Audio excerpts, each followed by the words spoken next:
Suspense. And the producer of radio's outstanding theater of thrills, William N. Robeson. We pause now in this gayest of all seasons for a little murder. We interrupt the pleasing flow of heartwarming greetings and ageless hymns and carols for a slight case of uxoricide. We turn our attention from tinsel and gay ornaments and strings of colored lights to blood, as Herbert Marshall stars in Back for Christmas, a tale well calculated to keep you in suspense.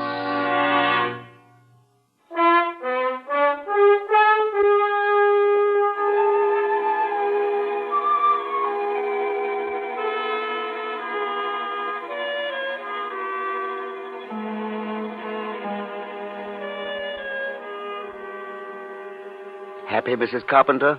Deliriously, Professor Carpenter. Well, then how about another glass of champagne? Nothing goes better with a happy bride than a glass of bubbly. Nothing? How about a happy husband? That you have. To us. To us. Forever. Darling. Oh, Herbert, I'm afraid it's all a dream, and I'll wake up any minute to find myself back in that drab little bookshop in Leicester Street, searching for obscure volumes for absent-minded professors. Oh, so that's what you thought of me. Oh, not you, Herbert. You were different. I felt it the first time you came into the place. Premonition, second sight. You knew at that minute, I suppose, that I would whisk you off to America and make you my wife. Well, not exactly. But I'm awfully glad you did. Do you think you like America? I love it. I thought perhaps after this lecture tour is over, I might try to find a connection at some college or other and just stay on. What would you say to that? I say, wherever you are is where I want to be. Now, who in the world? Who is it? Bellboy, sir. Just a minute. Yes, what is it? A letter, sir, for Mrs. Carpenter. For Mrs.? Here, let me have it. Here. Thank you, sir. A letter for Mrs. Carpenter? Herbert, you were a widower, weren't you? I mean, Hermione isn't still alive. What? Good heavens, no. But that letter. No one back in England knows that I'm married. Let's forget it, shall we? And have another glass of wine. I've often wondered what she was like. Who? Hermione. You never told me anything about her. I'd just as soon forget her, but she's not an easy woman to forget. Dominating. Always managing things, the house, my wardrobe, my friends. You might say she managed herself to death.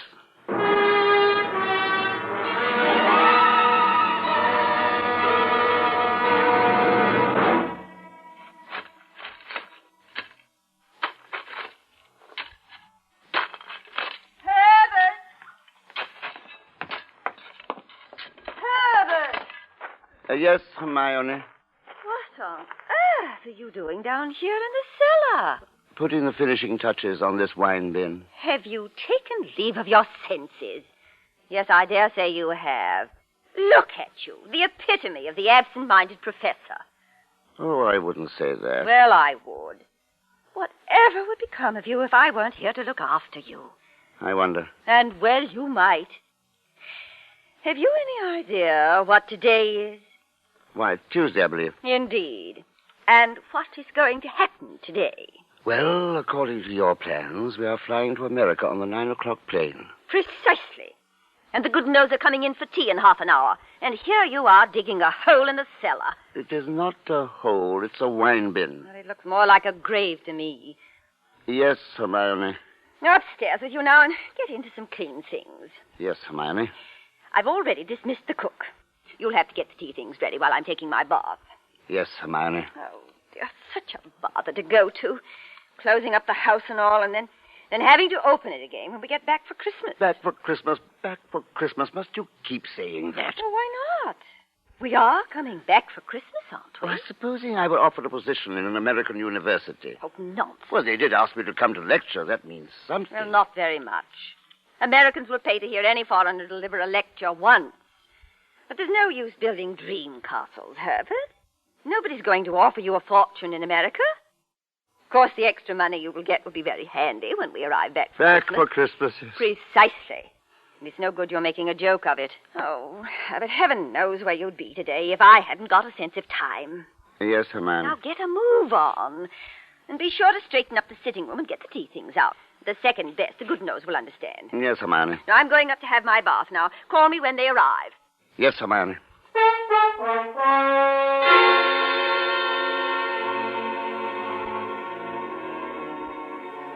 Yes, Hermione. Yes, Hermione. 20 years of it. 20 years of Hermione being right.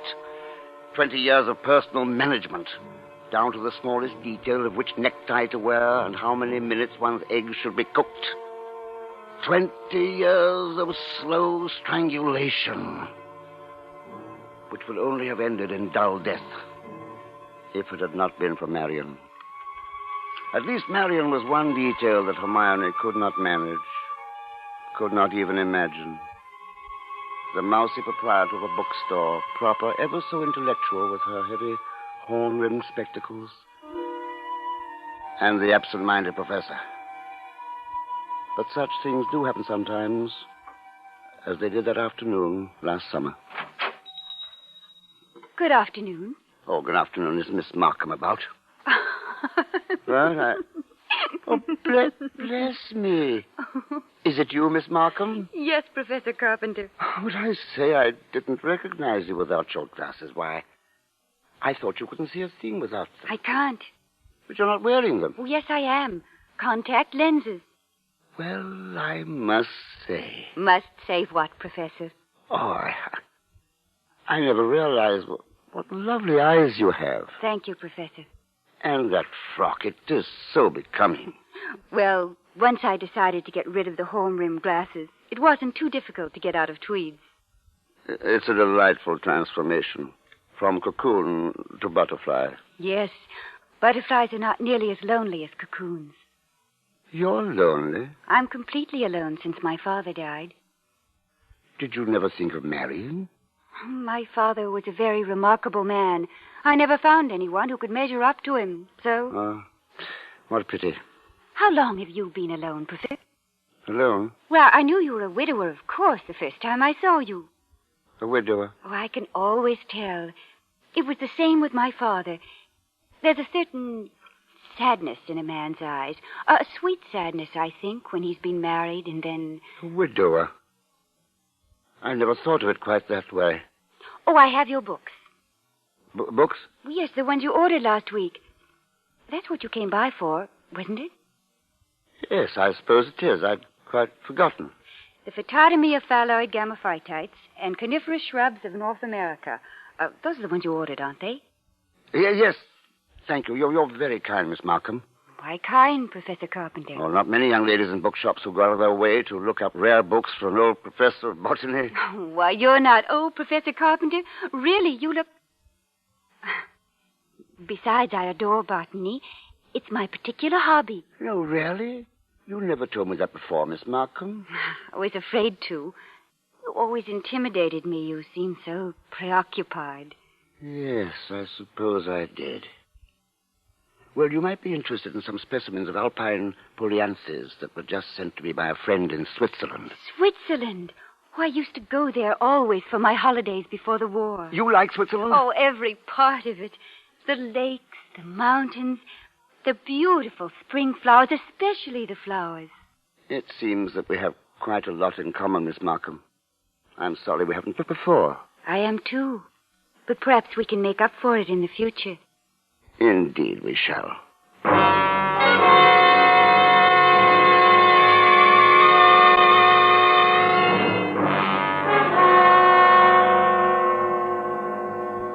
So had it begun, and one thing led to another, as they will with two lonely people. The invitation to lecture in America made a happy ending possible. While Hermione proceeded with her plans for the trip, I made my own plans. Quite different plans. Now they were all but complete. Everything was proceeding according to my schedule. Even Hermione, drawing her bath upstairs, gave me the opportunity to phone Marion. Hello? Hello, dear.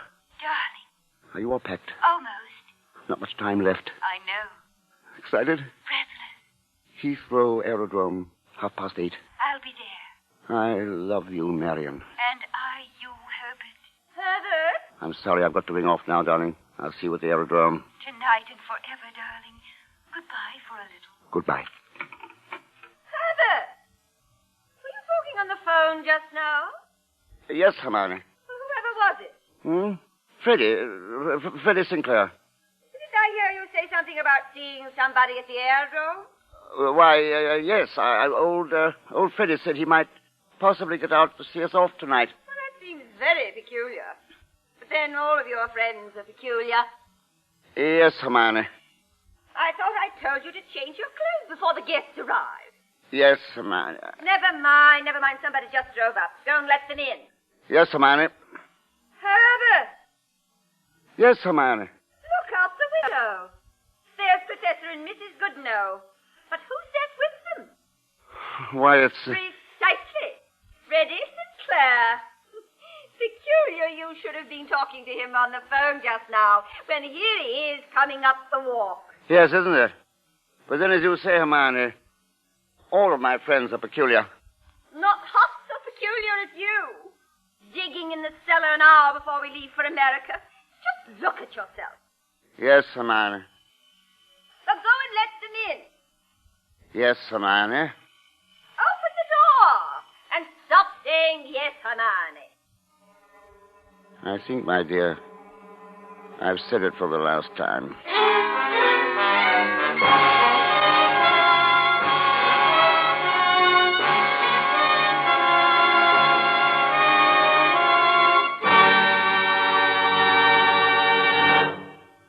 In a moment, we continue with Suspense. Songs make Christmas.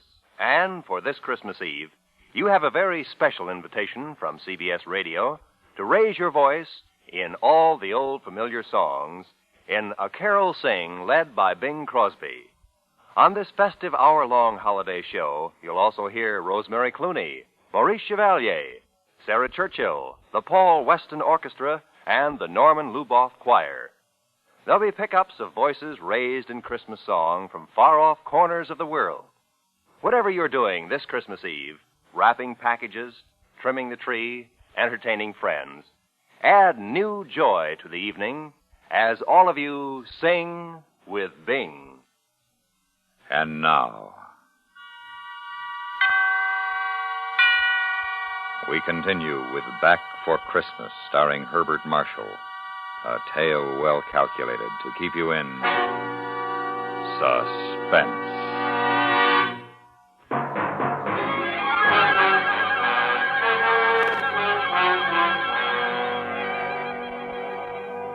Back for Christmas. Hermione was so positive we would be back for Christmas. That afternoon, pouring tea for a few friends who had come in to say last-minute farewells, she kept reiterating it. Now, mind your Hermione. Don't let those Americans lure your husband with one of their fat university jobs. We absolutely must have you with us for Christmas. Oh, we will be back, I promise you. Oh, it's not absolutely certain, of course. Herbert, what do you mean it's not certain? Of course it's certain. After all, Herbert, old boy, you've contracted to lecture for only 2 months. Quite right, Freddie, but then, of course, anything may happen. Herbert adores being unpredictable. Now, what other man would decide today, the very day, mind you, before leaving for America, to dig a great hole in the floor in the cellar? In the cellar?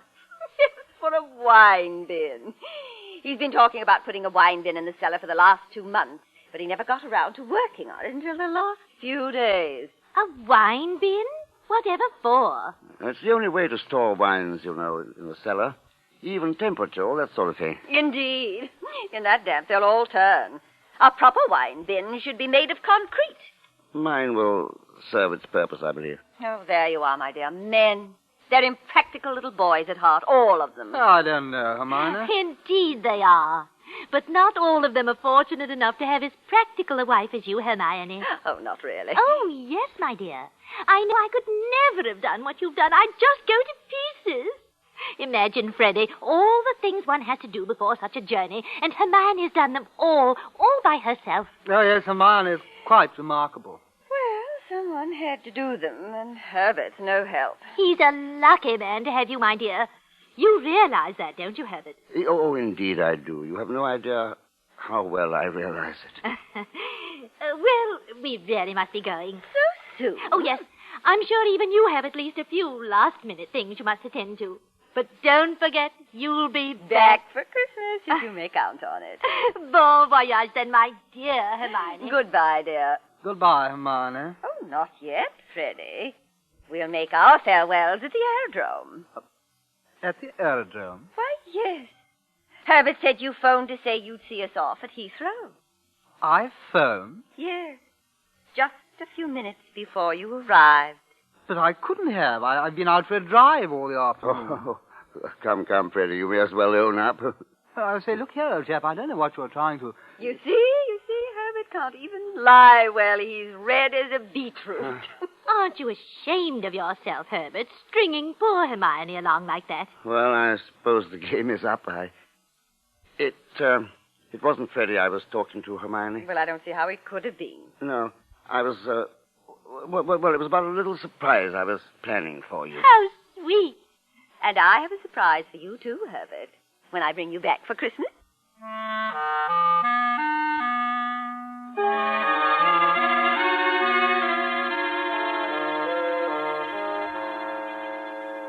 Merciful heavens, I thought they'd never leave. Oh, we still have plenty of time. Well, not if we're to leave the house in proper condition for our return.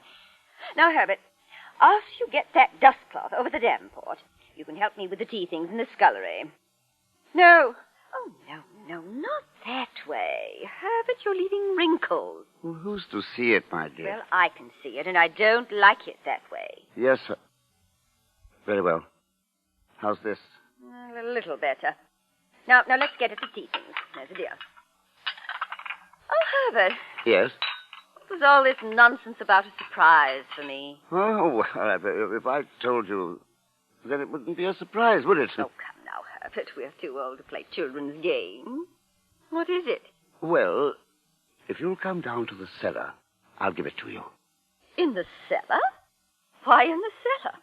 Because that's where it is. Oh, really, Herbert, you don't make any sense. Now, help me with the tea things. But you will come down to the cellar. Well, later, Herbert, if there's time.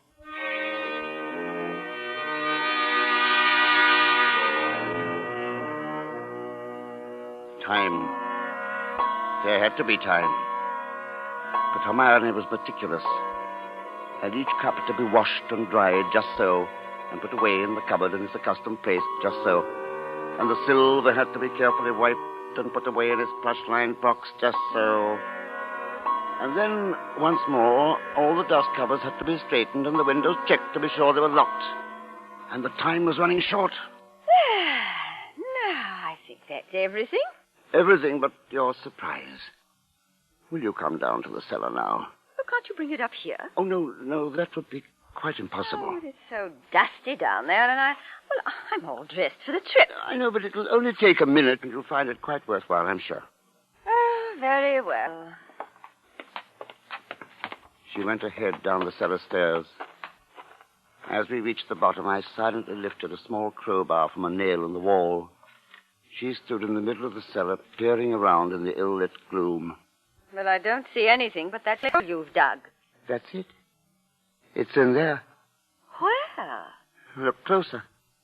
Step closer to it. Right to the edge.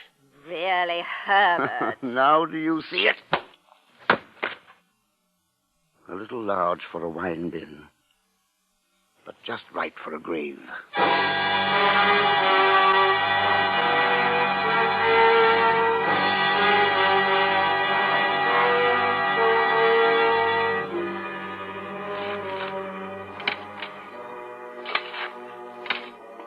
Back for Christmas? No, Hermione. No, Hermione. I'll never be back. You've planned it so well, Hermione. You're so predictable, so practical. Even to typing your letters and signing them with a neat cryptic H that I have learned to copy. I'll be your amanuensis. I'll write your friends for you, Hermione. Through me, you will tell them we won't be back for Christmas. And then you will tell them how much you like America and that you persuaded me to accept a teaching position. You will tell them that you may decide to settle there permanently. And then the letters will come less and less frequently until at last they will hear from me, and I will break the news to them that you have died in America. Then I will have my solicitors put this empty house with its sad associations up for sale, and that will be the end of the matter, Hermione.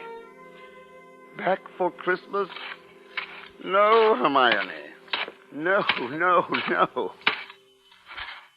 No. No, no. Not now.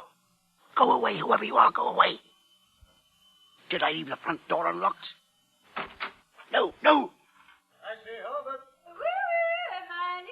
Just keep calm, keep quiet. They won't look down here in the cellar. Keep calm. They'll go away. Now, where can they be?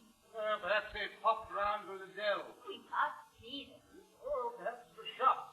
There's something at the last minute, huh? Oh, not Hermione. I say, shall I shout? Jones might not be tactful. Oh, there's no harm in a shout. No.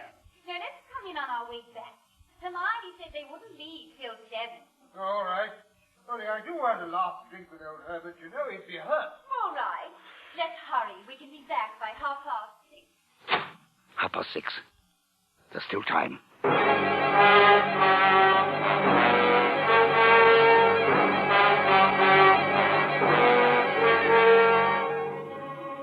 After that, it was easy. Put the finishing touches to the wine bin. Dress fast, get out of the house before 6:30. Take the tube to Waterloo Air Terminal and the airline's bus to Heathrow, all according to plan, Hermione's plan. But from here on, my plan. Announcing the arrival of BOAC Flight 14 from Rome, Calcutta, and Melbourne. Passengers will please report to customers Darling. at the end Oh, of the landing Herbert. ramp. Right on time, my dear. TWA flight Shall we check in? 509 Whatever from you Paris say. and Frankfurt. Scared? I never Ramp felt 4. safer in my life.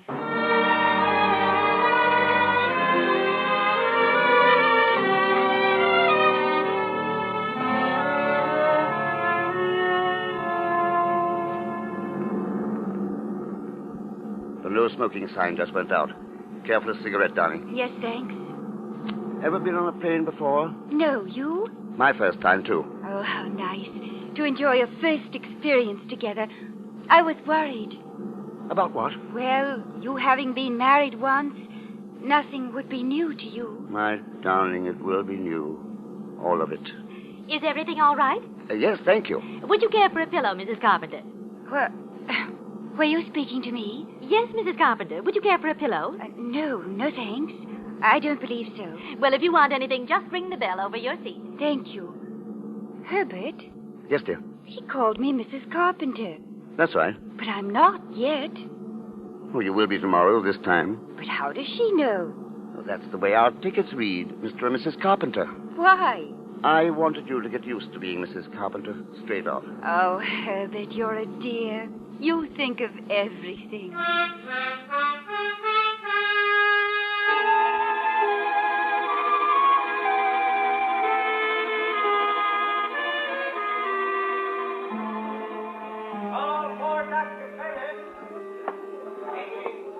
Can I help you, sir? Oh, yes, please. Professor and Mrs. Carpenter. We have reservations, I believe. Oh, yes. We've been expecting you, sir. Boy, take Professor and Mrs. Carpenter's luggage up to their suite. You know, frankly, Mrs. Carpenter, you're quite a surprise. Your letter reserving the rooms was so thorough, I was expecting an older, more forbidding sort of person. My letter reserving the rooms?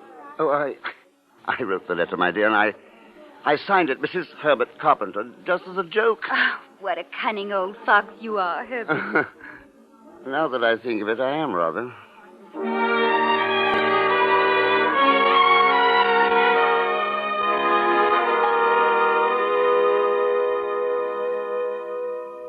Well, Mrs. Carpenter, we might as well kill the bottle, as they say here in America. Darling, you'll make me tipsy. That's what a bride should be, just a little tipsy. Herbert, this letter the bellboy just brought seems to be a bill of some sort from a building contractor in Kensington. Oh, Some mistake, no doubt. And addressed to me? Well, give it here and we'll get to the bottom of the matter. Madam, this is to acknowledge your order, together with the keys to your house in Ronston Place. Our men had no difficulty in finding the place where your husband had begun the excavation in the cellar. But apparently he changed his mind at the last moment and filled it in again. What is it, Herbert?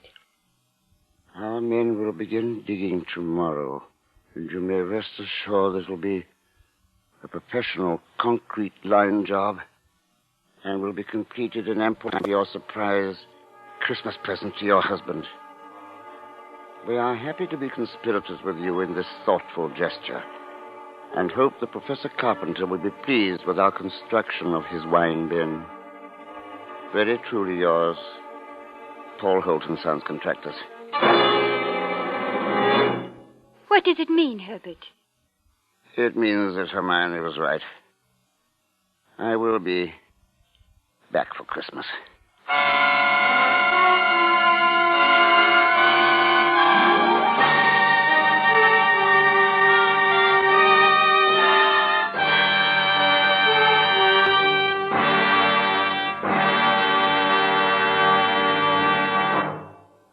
Suspense. In which Herbert Marshall starred in John Collier's story, Back for Christmas. Listen. Listen again 2 weeks from now, when we return with Russian New Year, a tale well calculated to keep you in suspense. Suspense is produced and directed by William N. Robeson. Heard in tonight's cast were Irene Tedrow, Ellen Morgan, Paula Winslow, Ben Wright, and Jack Moyles. The musical score was composed by Lucien Moraweck and conducted by Wilbur Hatch. Looking for adventure, excitement, thrills, and chills, all without leaving the comforts of your own home? CBS Radio answers your need every Sunday on most of these same CBS radio stations with yours truly, Johnny Dollar. Johnny's a freelance insurance investigator, an old hand at rapping larcenists and lovely ladies, and the author of the most imaginative expense accounts in history. His tales are guaranteed to keep you between chills and chuckles. And you'll find yours truly, Johnny Dollar, right on the job when he tackles his next baffling case a little later on in the day. Ladies and gentlemen, don't let death take your holiday. The traffic death toll over these Christmas holidays will be more than twice the average for any other week of the year. Don't allow the holiday spirit, the rush and activity to make you careless. Stay alert. Drive especially carefully. Remember, the best Christmas present is your presence. Stay tuned now for 5 minutes of CBS News, to be followed over most of these same CBS radio stations by Indictment.